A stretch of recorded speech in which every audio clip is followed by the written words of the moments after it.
যে জিনিসটাতে আমি না নজর দেবো সেই জিনিসটা এগুলোকে এখন পরিষ্কার করতে হবে। আমার বাড়িটা একদম মেসড আপ করে রাখার জন্য এই যে দায়ী। আর সকালবেলা হতে না হতেই ব্রেকফাস্ট নিয়ে বসে গেছে, আর যেন সে নতুন জামাই। বাপরে বাপ, রান্নাঘরেই চেয়ার নিয়ে বসে পড়েছে।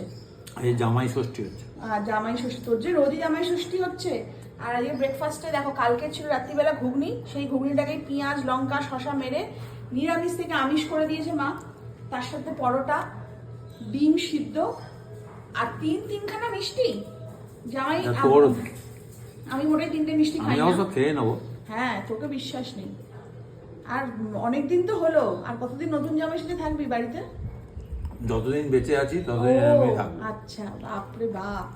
খাওয়া দাওয়ার ব্যাপারে না তুই খা, নজর দিস না। আমি দুধ আর মুসলি বলছি, আজকে একটু পেট খালিয়ে খা, আবার সন্ধ্যাবেলা গিয়ে লোকের বাড়ি নেমন্তন্ন আছে, খাবি তো? সন্ধ্যাবাড়িতে নেমন্তন্ন যাওয়ার আগে রাস্তা আমি কত কি খেয়ে ফেলবো।